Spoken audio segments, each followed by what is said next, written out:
여러분 안녕하십니까. 월요 브리핑 시간입니다. 민주당 서울 양평 고속도로 특혜 의혹 진상규명, 더불어민주당 서울 양평 고속도로 특혜 의혹 진상규명 TF가 9일 국회 소통관에서 긴급 기자회견을 열고 서울 양평 고속도로 건설 백지화 철회 등을 촉구했습니다.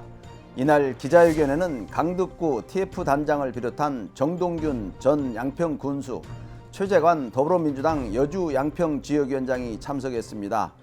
TF는 기자회견문을 통해 원희룡 장관은 노선 변경을 민주당에서도 계속 주장해왔다는 허위사실로 진실을 왜곡하고 국민을 호도하고 있다고 밝혔습니다.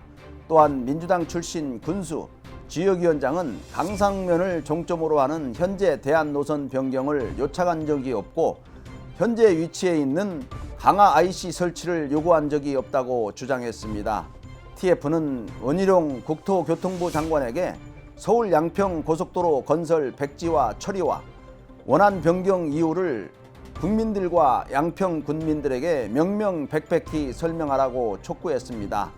과연 원 장관이 이를 수용할지 주목되고 있지만 원 장관의 심경에 변화가 없는 것으로 확인되었습니다.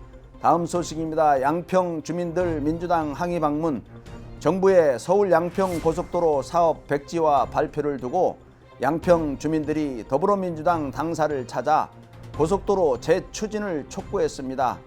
국민의힘 소속 전진선 양평 군수는 9일 민주당사 앞을 찾아 강화 IC 포함된 서울 양평 고속도로 추진 재개를 위한 기자회견을 열고 나들목이 있는 서울 양평 고속도로를 가로막는 민주당의 모든 행위를 중단해달라고 말했습니다. 전 군수는 민주당은 양평 군민의 염원이 담긴 노선안에 대해 김건희 여사 일가의 토지를 문제 삼으면서 정치 공세를 펼쳤고 여기에 한술 더 떠서 이제는 원안 추진위원회를 구성해 예타 당시 노선으로 돌아가야 한다고 주장하고 있다고 비판했습니다. 이어 예타 당시 노선은 IC가 없는 아니고 지역 주민도 반대하고 있는데 대체 누구를 위한 원안 추진이냐며 진정으로 양평 군민이 원하는 양평 군민을 위한 양평 군민에 의한 안을 민주당에서는 경청해달라고 요구했습니다.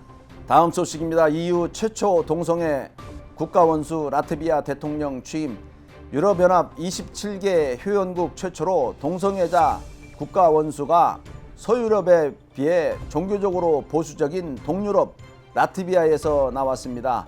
8일 영국 BBC 방송 등에 따르면 2014년 자신이 동성애자임을 트위터에서 밝힌 에드가스 린케비치 전 라트비아 외교장관이 대통령에 취임했습니다. 2011년부터 최장수 외교장관을 역임한 린케비치 대통령은 올 5월 의회에서 투표로 대통령에 선출됐습니다.